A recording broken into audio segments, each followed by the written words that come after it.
Hi గుండె నిండే గుడి గంటలు ఈరోజు ఎపిసోడ్ విషయానికి వస్తే ఎపిసోడ్లో అంతగా ఏమీ లేదు. కాకపోతే బాలు ఫ్యామిలీ రోహిణి చేసిన మోసాన్ని, రోహిణి చెప్పిన అబద్ధాన్ని తట్టుకోలేక, జీర్ణం చేసుకోలేక తలా ఒక దిక్కుకైతే పోయినారు. ఇక కామాక్షి వాళ్ళ ఇంటికి వచ్చేసి ప్రభావతి అయితే వెళ్ళి ఉంటుంది. దీనికి అంతటికీ కారణము నువ్వే అని చెప్పి ఆమె దగ్గరికి అయితే వెళ్తుంది. ఆమె నేనేం చేశానంటే నువ్వే కదా ఆమెను పరిచయం చేసిందంటే, నేను పరిచయం చేసినా నువ్వే కదా ఆమెతో క్లోజ్గా అయ్యి ఆమెను ఇంటి కోడలుగా చేసుకుని అంటే నా తప్పేముంది అని చెప్పి ఆ కామాక్షి కూడా అడగడం జరుగుతుంది. నేను ఆ పెద్ద కోడలని నెత్తిన పెట్టుకున్నాను, నేను ఆడిందే పాట పాడిందే పాటగా ఉన్నాను, నేను ఎంత నమ్మాను, నేను నమ్మి కూడా నేను ఆ 40 లక్షలు కూడా ఆమెకి ఇవ్వడం అయితే జరిగింది కదా, అయినా నేను ఎంత మోసం చేసింది, నేను కూతురులాగా చూసుకున్నాను, అసలు మీనానేమో తక్కువ చేసినట్టు మాట్లాడాను కదా, ఇప్పుడు చూడబోతే మీనానే బెటర్ అనిపిస్తా ఉంది. ఈమెకి పుట్టిల్లు లేదు, డబ్బులు లేదు, ఏమీ లేదు, మీనా కన్నా కనీసము పుట్టిల్లన్నా ఉంది అని చెప్పేసి ఆవిడ అంటా ఉంది. మరి మనోజ్ సంగతి ఏం చేస్తావు అంటే, మనోజ్కి నేనున్నాను కదా, నేను ప్రేమగా చూసుకుంటాను కదా అని చెప్పి అంటుంది. అదేంటిది నీ కొడుకుని గుప్పిట్లో పెట్టుకోన్నావు నువ్వు అని చెప్పేసి మాట్లాడుతుంది కామాక్షి. ఆమె కరెక్ట్గానే మాట్లాడుతుంది కదా, నీ కొడుకుని నువ్వు గుప్పిట్లో పెట్టుకున్నావు, అతని లైఫ్ ఎందుకు నువ్వు నాశనం చేస్తున్నావు అని చెప్పానంటే, ఆ అమ్మాయి కదా మోసం చేసింది, దాన్ని మేము తీసుకోలేకపోతా ఉన్నాం అని చెప్పేసి ఈ ప్రభావతి అయితే మాట్లాడుతూ ఉంటుంది.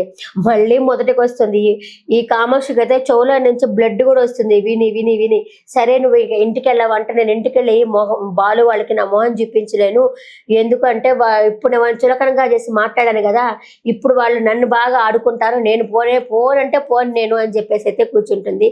ఇక్కడ పాపము మీనా కూడా చాలా బాధపడుతుంటుంది బాలుకి చెప్పేసి, అయ్యో మనము తప్పు చేసామేమో, రోహిణి విషయం చెప్పి అదే మేకమామ ఆయన తీసుకొచ్చాం కదా, తప్పు చేసామేమో అనేసరికి బాలు ఉండి మనమేమి తప్పు చేసాము, అమ్మాయి అలా అబద్ధం చెప్పింది కాబట్టే కదా ఇలా జరిగింది, అయినా కూడా సరే రోహిణి ఇంకేదో దాస్తున్నది అనిపిస్తున్నది అని చెప్పి బాలు చెప్తాడు. ఇంకేముంది అని అడుగుతుంది మీనా.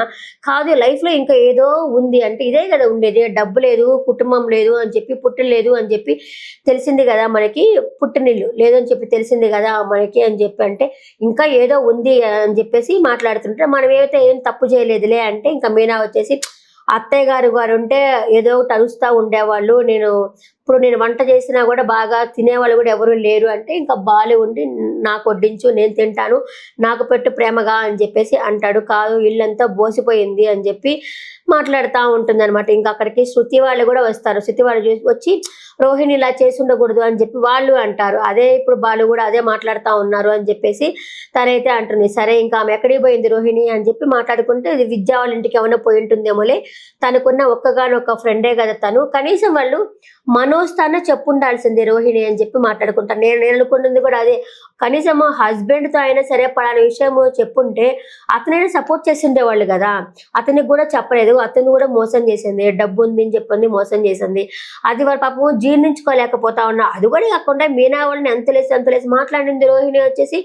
పాపం మీనా వాళ్ళ అమ్మను కూడా మాట్లాడింది, ఏం పూలు అమ్ముకునే వాళ్ళ, మీరు వచ్చి అంత డబ్బులు ఇస్తారా అని చెప్పి చీపుగా మాట్లాడింది. ఈయన దగ్గర ఏమీ లేదు కదా, ఇప్పుడు వీళ్ళు పెట్టుకున్న ఫర్నిచర్ షాపే కదా ఉండేది, అంతకు మించి వాళ్ళ దగ్గర ఏమి లేదు కదా, వీళ్ళు వచ్చి కష్టపడి పని చేసుకుంటా ఉన్నారు మీనా వాళ్ళు. ఇంకా ఇతను మనోజ్ సంగతి చెప్పనే వాళ్ళ, అతను పార్క్లో పడుకుంటాడు కదా ఫ్రెండు, ఆ ఫ్రెండ్ని తీసుకెళ్తాడు అనమాట, బార్కి వెళ్తాడు. ఫస్ట్ టైం పోయినట్టున్నాడు బార్కి. ఇంకా అక్కడ కూర్చొని అందరికి వచ్చేసి, నా భార్య నన్ను మోసం చేసింది, నా భార్య నన్ను మోసం చేసింది, నా భార్య నన్ను మోసం చేసింది అందరికీ చెప్తా కూర్చుంటాడు అనమాట. తాగే వాళ్ళు అందరు వచ్చేసి, సరే అవునా భార్యలు అంటేనే మోసాలు చేస్తారు, భార్యలు అంటేనే అబద్ధాలు చెప్తారు అని చెప్పి వాళ్ళని, నీ భార్య ఏం చెప్పింది అంటే, నేను చెప్పను అది పర్సనల్ అంటాడు, నా భార్య నాకు అబద్ధం చెప్పింది అని చెప్పి కూర్చో అంటాడు. వాళ్ళ ఫ్రెండ్ తాగలే, ఎందుకంటే ఇతను మోసుకొని పోవాలి కదా ఇంటికి అని చెప్పి వాళ్ళ ఫ్రెండ్ అయితే తాగడు. ఇంకేం చేస్తాము, రా వెళ్ళిపోదాము, చాలా ఫుల్గా తాగావు కదా పో అంటే, ఇంక వాళ్ళు కూడా ఉండేసి తాగుబోతులందరికీ ఒక వాట్సాప్ గ్రూప్ ఉంది, మనం గ్రూప్లో వచ్చేసి మనం షేర్ చేసుకుంటా ఉంటాము, భార్య బాధ్యతలు సంఘం పెట్టుకుందాము అని చెప్పి వాళ్ళు మాట్లాడుకుంటా ఉంటారు. ఇంకా వాళ్ళ ఫ్రెండ్ ఉండి, ఇప్పటికే నీకు ఎక్కిందిలే పోదాం అని చెప్పేసి మనోజ్ని తీసుకొని అలా వస్తూ ఉంటారు. వస్తున్నసరికి ఇంకా ట్రాఫిక్ దగ్గర ఉఫ్ఫురు ఊస్తారు కదా, అదే బ్రీతింగ్ అనలైజరు, అది పెట్టుకొని ఉండేసరికి ఇతను చెప్తాడు, ముందు డ్రైవ్ చేశానని చెప్తాడు, నేను తాగలేదు అని చెప్పంటే వెనకాల మనోజ్ కూర్చో ఉంటాడులే. సరే ఇంకా పో అంటే వెళ్తుడు సరే ఆపు, నేను ఎందుకు పోతా, ఇప్పుడు తాగలేదు కదా, ఆ తాగలేని ఆయన ఎందుకు ఓదమని చెప్పావు, ఆయనకి నువ్వు సారీ చెప్పాలని చెప్పి కూర్చుంటాడు మనోజు. వాళ్ళని మేము ఎందుకు సారీ చెప్తా అంటే మరి అతను ఎందుకు అడిగావు అని చెప్పనేసి అక్కడే ఉండేసి నా భార్య నన్ను మోసం చేసింది అని చెప్పి చెప్తా ఉంటాడు. అప్పుడే అక్కడికి అరుణ్ కూడా వస్తాడు. ఏంటి ఈయన బాధ అంటే ఆయన కొంచెం బాగా చదువుకున్నాడు సార్, వాళ్ళ భార్య మోసం చేసిందని మాట్లాడుతున్నాడు అని చెప్పి వాళ్ళ ఫ్రెండ్ కూడా చెప్పడం అయితే జరుగుతుంది. సరే పో అతను తీసుకెళ్ళంటే నేను పోను, మా వాడికి సారీ చెప్తేనే నేను పోతా అని చెప్పి కూర్చుంటాడు. రూసెన్స్ చేస్తూ ఉంటాడు రోడ్లో వచ్చేసి. ఎవరు నువ్వు అంటే నేను లక్ష్మికి నేను నా ఇష్టము, నేను డిగ్రీలు చేశాను, నా వైఫ్ నన్ను మోసం చేసింది, నీకెందుకయ్యా అని చెప్పి అరుణ్ అయితే అడుగుతూ ఉంటాడు. అలాగే ట్రాఫిక్ పోలీస్ ఆమె ఒక రోహిణి అని ఒక అమ్మాయి ఉంటుందన్నమాట. ఆ అమ్మాయిని ట్రాఫిక్ క్లియర్ చెయ్యి అని మాట్లాడుతుంటే ఆమెను పిలిచి మనోజు రోహిణి నన్ను ఎందుకు మోసం చేసావు రోహిణి నన్ను మోసం చేయాలని ఎలా అనిపించింది రోహిణి అని చెప్పి మాట్లాడుతూ ఉంటాడు. ఆవిడ వచ్చేసి నువ్వు కొడతా నేను పోయి ఇక్కడి నుంచి అని చెప్పి అంటుంది. ఇదంతా రోడ్లో న్యూసెన్స్ చేస్తూ ఉంటాడు. ఇంకా అరుణ్ ఉన్నారు కదా, అరుణ్ వచ్చేసి ఎట్టు కాదు కానీ నా స్టేషన్కి తీసుకెళ్ళి 4 వాయిస్ సరిపోద్ది అని చెప్పేసి అరుణ్ అయితే అనుకుంటాడనమాట. ఆ ట్రాఫిక్ పోలీస్ ఆయనేమో వీడియో తీస్తూ ఉంటాడు. ఇతను రోడ్లో న్యూసెన్స్ తీస్తూ ఉంటే వీడియో కూడా తీస్తూ ఉంటాడు, వైరల్ చేస్తాడేమో దాన్ని వచ్చేసి. నువ్వు ఇంకా వెళ్ళు అని చెప్పేసి తనైతే ఆటో ఎక్కిస్తాడు. అరుణ్ ఆటో ఎక్కించి పద నీకు లోపల స్టేషన్కి తీసుకెళ్ళి నీకు బాగా ఉంటుంది పద, నువ్వు రోడ్లో న్యూసెన్స్ చేస్తున్నావు అంటే ఇంకా వాళ్ళ ఫ్రెండ్ కూడా ఉండి సార్ వద్దు సార్ అని చెప్పి వాళ్ళ ఫ్రెండ్ అంటుంటాడు. మొత్తానికి ఇతనైతే స్టేషన్కి తీసుకెళ్ళడం అయితే జరిగిందనమాట ఆ మనోజ్ని.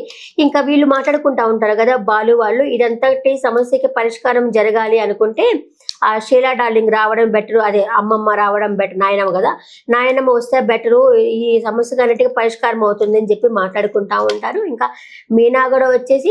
మీనాకు వచ్చేసి ఆవిడ కాల్ చేస్తుంది, కామాక్షి ఉంది కదా ఆవిడైతే కాల్ చేస్తుంది. కాల్ చేసేసి ఏం చేస్తున్నావు మీనా అంటే ఉన్నాం పిన్ని, ఇట్లాగా మా అత్తయ్య ఎలా ఉన్నారంటే ఇక్కడ ఉన్నారమ్మా, నా చెవు రక్తం పడేలాగా అడుగుతున్నారమ్మా అంటే ఇక్కడికి వస్తారా పిన్ని అని అడుగుతుంది మీనా. పొమ్మని చెప్తున్నానమ్మా, ఇంటికి వెళ్ళమంటున్నాను, ఆమె పోవడం లేదు అని చెప్పని అంటుంది. పిన్ని ఒకవేళ రోహిణి ఇలాగా డబ్బులు ఏంది అని మీకు తెలిసి ఉంటే ముందుగానే చెప్పచ్చు కదా అంటే అయ్యో నాకు తెలిస్తే నేను ఎందుకు చెప్పకుండా ఉంటానమ్మా, నాకు తెలియదమ్మా అని చెప్పి మాట్లాడుకుంటారు. రోహిణి ఎక్కడుందమ్మా అని చెప్పి ఆ కామాక్షి పిన్ని అడుగుతుంది. ఉంటే విద్యా వాళ్ళ ఇంట్లోనే ఉంటుంది అనుకుంటున్నాం మేము అని చెప్పేసి రోహిణి కూడా చెప్తుంది. సరే ఇంకా సత్యమానయ్యని కాల్ చేయమనమ్మా ఈమె వస్తుంది అంటే పోతుందిలే, ఇంటి వస్తే వస్తుందిలే అని చెప్పి అన్నయ్య కూడా అంటున్నారు అని చెప్పి ఆవిడ కూడా చెప్తుంది అనమాట. అంటే తలా ఒక దిక్కుకి వెళ్ళిపోయిందని పాపం రోహిణి చేసిన మోసానికి. చూసారా, ఒకరింట్లో ఒక్కరి ప్రాబ్లం వల్ల కుటుంబం చిన్న భిన్నం అవుతా ఉంది పాపము. ఇది ఈ రోజు జరిగిన ఎపిసోడ్. ఈ రోజు ఎపిసోడ్ పట్ల మీ అభిప్రాయాన్ని కామెంట్ సెక్షన్లో కామెంట్ చేయండి.